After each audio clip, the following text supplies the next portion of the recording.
So with Barack Obama was put in office for two reasons. One was domestic, one was international. Every president of America is given a domestic mandate and an international mandate. Barack Obama's international mandate was to make Africa and its resources safe again for Western exploitation, in particular through the AFRICOM program of putting United States military bases within African soil, geographically located close to places with high levels of mineral reserve.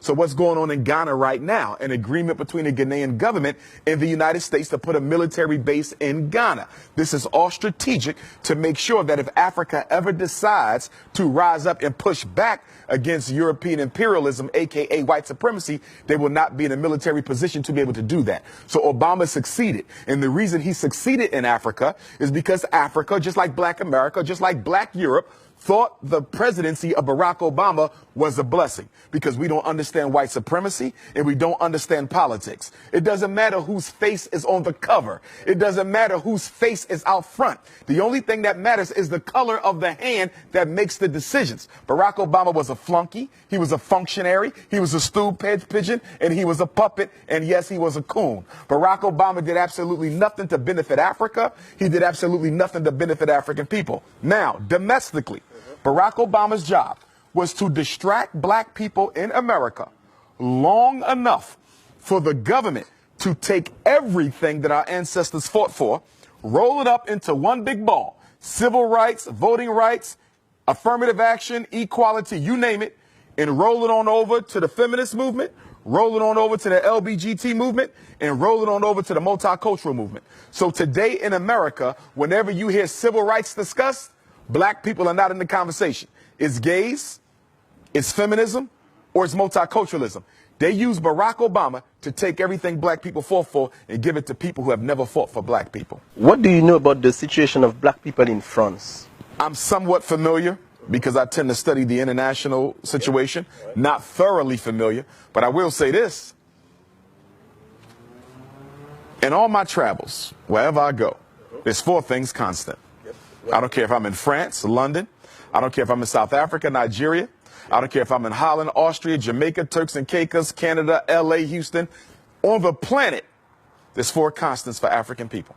Number one, we're worshiping a white Jesus. I don't care where you go. Black people in love with a white Christ. That's number one.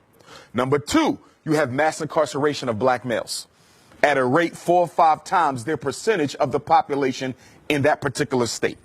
Number three, you have miseducation of Black children. You have the over-identification of Black children in classifications of mental retardation, ADHD, learning disabled. You have record numbers of single Black mothers raising our children on their own, okay? And then on top of that, you also have a Black economy, which is totally dominated by people who do not look like us. I don't care where you go on the planet, Black people are not in control of their economy.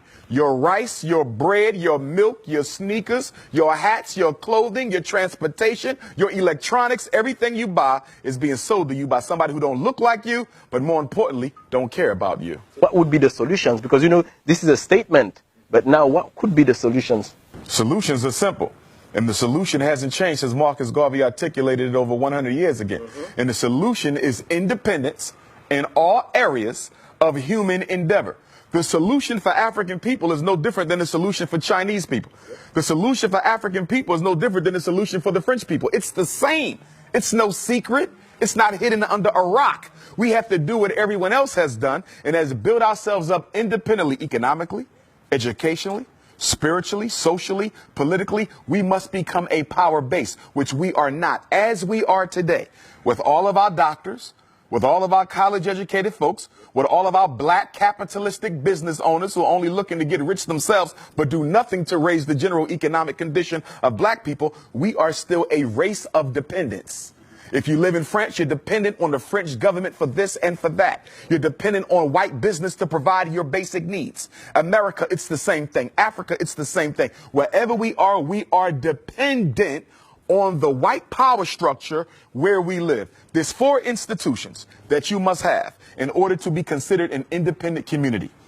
We don't have them nowhere in space and time at the same time. A hospital to protect African life. A supermarket, okay, for nutrition to preserve African life. Education, to prepare the next generation of African children for the role that they must play in the freedom struggle. And number 4, a bank to finance the building of infrastructure and institutions and organizations and programs where we live. You cannot find those 4 things totally owned by African people anywhere on the face of the earth, but we will call ourselves free. There's 2 types of freedom. There's a F-R-E-E-D-O-M, and there's an F-R-E-E-D-U-M-B. White people have the freedom. We have the freedom because we're too politically uneducated to recognize that it doesn't matter if you can drive a Mercedes. It doesn't matter if you can live in a white suburb. It doesn't matter if your black child can go to a white school. At the end of the day, what do you control? What do you own? What do you produce? What do you distribute? Marcus Garvey said, a race without power and authority is a race without respect. A race that doesn't respect itself automatically forfeits the respect of other people. So you say, where did we begin? 2 things. Education and economics. It's going to be hard to break the psychological chains of slavery as long as just about everyone in this room went to a white school to get their education, a white public school to get that education. And what is the function of public education? Whether it's UK, France, Austria, Germany, USA, it doesn't matter. The purpose of education for African children in a European context is to teach the African child that you are second place, and that is where you will always stay. And the only way you can rise above it is if we give you permission to rise above it. The education system's job is to make sure black children never come to believe that they have a right to replace the white boy being in control. That was the next question I was going to ask you, because, you know, when we speak about African Americans, do you think that African Americans are truly and deeply aware of their African roots? Well, I don't think that's a question just for African Americans.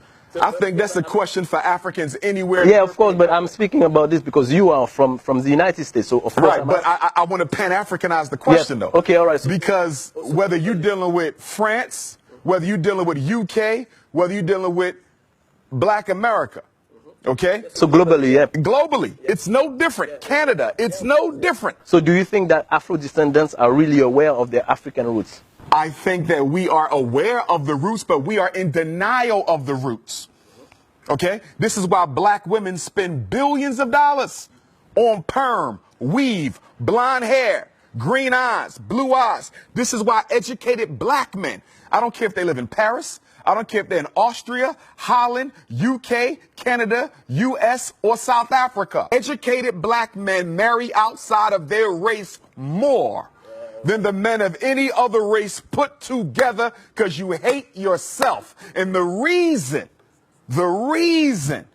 why we do this is we actually think we can convince white people if we act white enough to accept us, because we don't understand white supremacy and we don't understand eugenics. Eugenics is the science of exterminating the African DNA. It don't matter if you're light skinned with green eyes, you still African. It don't matter if you're blue, black, purple with nappy hair, you still African. It don't matter if you in Paris speaking French or the US speaking English. At the end of the day, you carry the gene of Africa. And that gene of Africa is the most powerful DNA on earth. We are the only people who can reproduce ourselves in every other group. I can make a baby with a Chinese woman, it's an African baby. I can make a baby with a French woman, it's an African baby. An Arab, an East Indian, a Native American, it's an African baby. You understand? The white man cannot reproduce himself in any other woman but one who looks like him, because he's genetically recessive. I'm genetically dominant, and that's why he must eliminate me. Because in the natural order of things, if I do absolutely nothing, we can literally predict the date where he will no longer exist. So he has to make a decision. He either has to get rid of me first before nature gets rid of him. So speaking about this, what is your feeling about interracial marriage? I don't support it. Why? I have nothing against white women or Chinese women or Arab women or East Indian women, but the black man belongs with the black woman. The first institution that has to be built is the black family. If you don't save that, you save nothing else. If you don't build that, you build nothing else. A white woman can understand my struggle. A Chinese woman can understand my struggle. And what black men fail to recognize, even when you marry white or Arab or Chinese or East Indian or Latino, that woman is still loyal to her race. So it doesn't matter if she had your baby. It doesn't matter if y'all got married. It doesn't matter if y'all sleeping with each other. At the end of the day, her loyalty is not to her husband. It is to her community. And at any moment that community calls on her to do a job, she will do it. So even though you're laying on top of her, she's still in charge of you.